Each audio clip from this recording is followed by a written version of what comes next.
Hey everybody, what's up? Welcome back to my kitchen. Today I'm all about the pita, and specifically I'm going to show you how to make a beautiful traditional Greek hortopita. Hortopita is typically translated or loosely translated into like a leafy green or a vegetable type pita. Typically we use things like broccoli rabe or dandelions. Greeks are huge on dandelions. I mean, if there's an animal that's pissed on it, chances are Greeks have eaten it. But anyway, things like that. Leafy greens, like for example, Swiss chard, huge. And today I'm going to show you how they made it in Greece. It is one of my favorites. Very simply, we start off with some greens. And these greens here, I know they may look like a whole boatload of greens, but they're really not. What I've done is I've pre-boiled some water here, and what we're gonna do real quick is I'm gonna take my greens and chop them down or cut them down into smaller bites really quickly. You wanna use a fairly sharp knife for this and cut them into small pieces because you don't wanna be biting off enormous pieces from your pita. Now, as well, like I said, it looks like a lot, but it really isn't, because once you get this going and it goes down, actually, it's gonna boil down into nothing. All right, so now that we're almost done our greens, like cutting them up or chopping them up, the next order of business is to preheat our oven.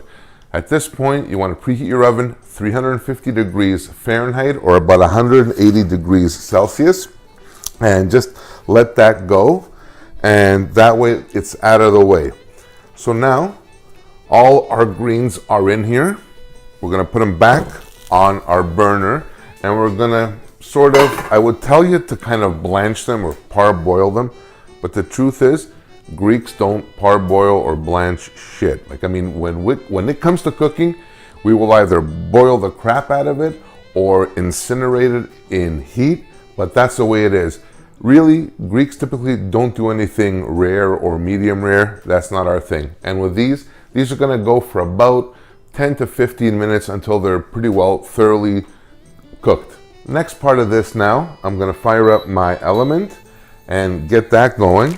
I'm gonna take one onion, and what I'm gonna do is just very simply just quarter it up and throw it in my food processor, just like that, with about 4 cloves of garlic.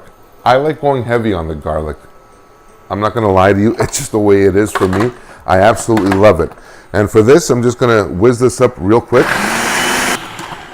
All right, my onions and my garlic is done. In here, I'm just going to take a little bit of my Greek extra virgin olive oil, about 2, 3, 4 tablespoons, and real quick, just going to get my onions and my garlic sauteing. The next part of this is to actually start assembling, while we have the time, the pita. And the rule of thumb for this, for me, is typically 5 down, 5 up. 5 layers of phyllo on the bottom, 5 layers on the top. Also, I'll have you know, again, my preference or my thing, if you're going to be using phyllo for a savory dish, like one of these pitas, I would recommend using olive oil in between your sheets of phyllo. If you're using it for like a pastry or something sweet, I would do the melted butter thing. My choice, my thing, but it definitely works out for me really well. So let me get my thing here, give this a quick stir. All right, so our onions are pretty much done. They are translucent and they're ready to go. So I'm just gonna turn them off. And now we're gonna focus on our sheet pan. I'm just gonna drizzle a little bit of olive oil on the bottom just to stop the bottom layer or the bottom layer of phyllo from sticking. Real easy, just like that. And now we can actually start building the bottom of our pita. And down goes our first layer of phyllo. For this, I'm using a 9 by 13 cookie sheet. I just find for these shorter pitas, it works much, much better. Again, a little more olive oil and just spread it around. And you just keep doing this until you get 5 layers on the bottom. All right, and that's our 5th phyllo on the bottom going on, and that's just perfect right there. See how fast this is moving along? It doesn't take much time at all. In fact, your greens take longer to boil than anything else of this.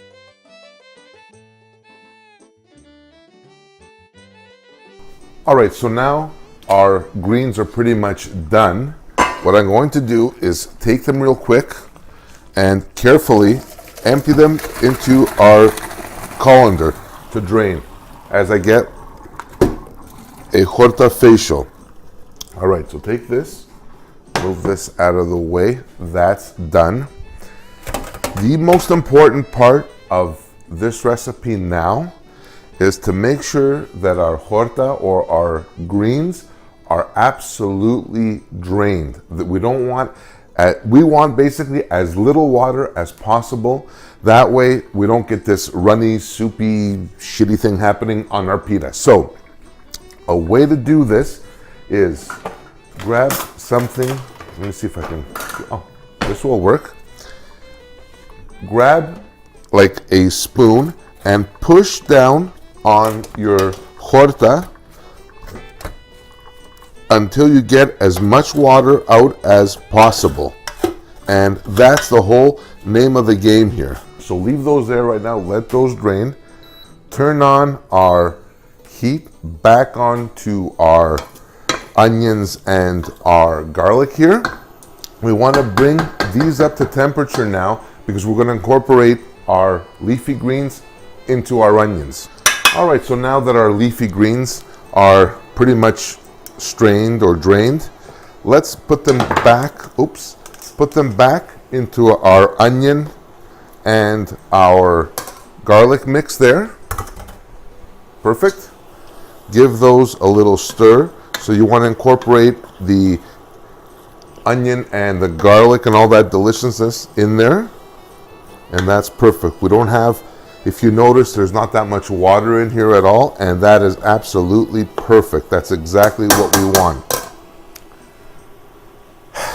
There is one more step that we add to this, the really Greek element, and you probably know what that is. I'll be right back.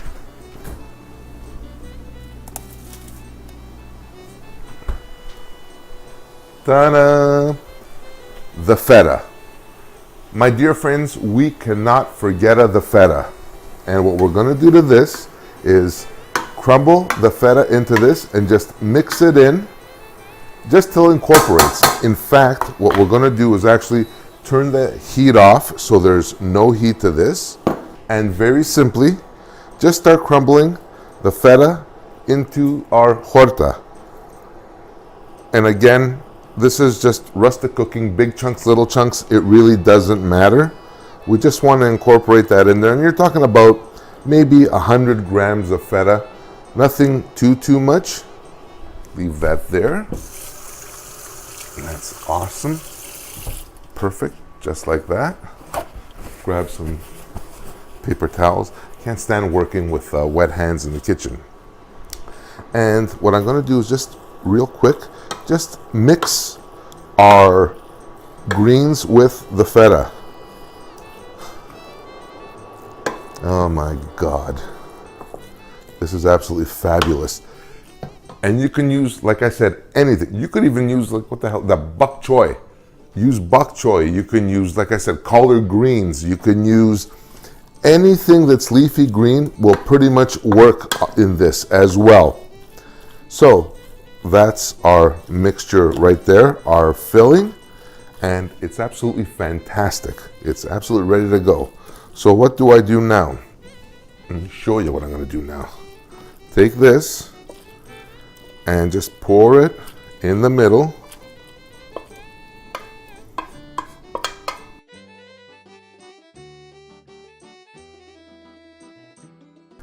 I mean, how can you not be happy? How? So just spread it around, a nice even layer. And make sure you get all the nooks and crannies and the corners, and it's like a nice even layer of goodness. Just like that. That's fantastic. That pretty much, my friends, is ready to go.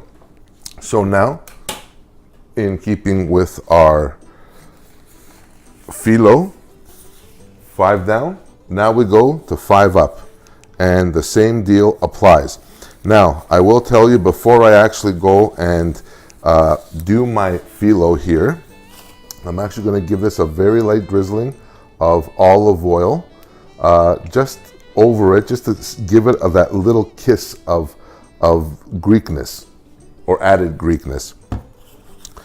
And I will tell you this as well. Even if your sheets are a little bit torn, that's fine. Not a big deal. Not the end of the world. The Phyllo police aren't going to come looking for you, because, like I said, we're going to do multiple layers. So even if they're completely not, if they're not like solid, no worries. Give a nice little drizzling of olive oil and just start spreading it around evenly. All right, and our last layer, or the last sheet of Phyllo, goes on, and just smooth it out, nice and easy. Nothing to this. Alrighty, perfect. And again, same deal as all the other layers. Just move it around the olive oil, get it to spread kind of evenly. Perfect, just like that. And now this top layer with this olive oil that's on here will actually brown and crisp, and that's what's going to give you that picture perfect experience when this comes out of the oven. Perfect.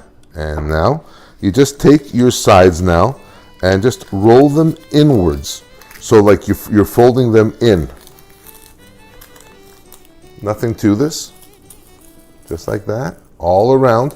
So now what you're creating is actually you're sealing your Phyllo around the edges, and you're just having this kind of bake like its own little pocket.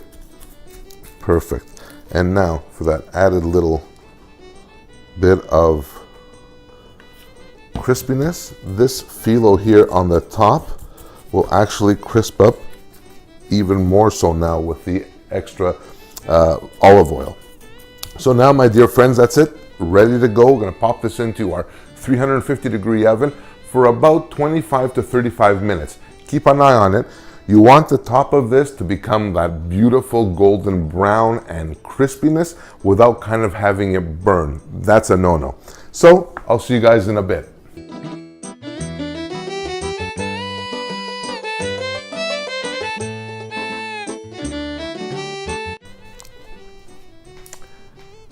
Here's the thing. This marvel of beauty just came out of the oven. It is absolutely piping hot. It is done to absolute perfection. You couldn't ask for better. The color is bang on. And typically what I want to do is see if I can scoop this out and kind of put this on. Let me grab this. First of all, the only way to cut one of these things is with a pizza cutter. That's what I think. Let me just take this, and hopefully it won't stick underneath.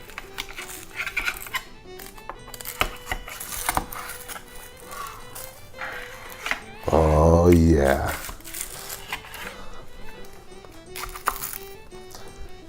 I'm getting wafts of the feta, the olive oil, the greens.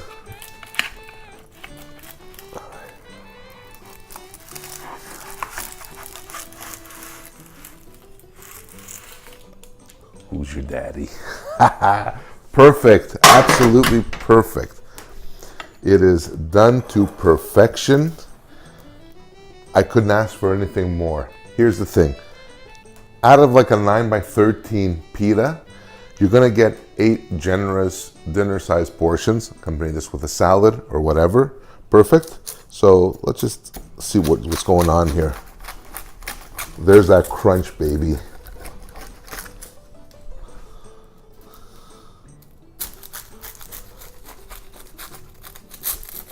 Perfect. There's 4 pieces. Do 8. That's what you want. You want to hear that crunch.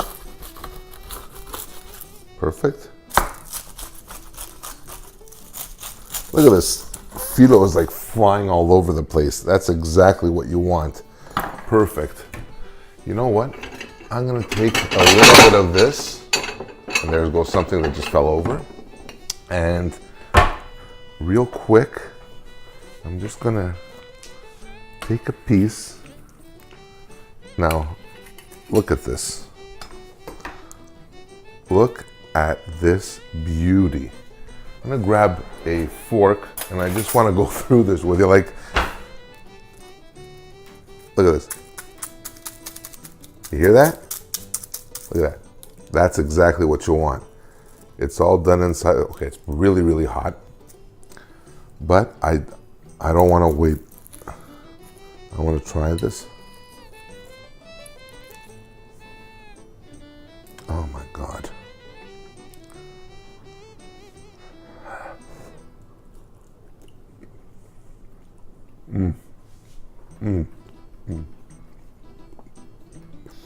So my friends, that's it for this episode on my Greek hortopita, or my Greek vegetable pie.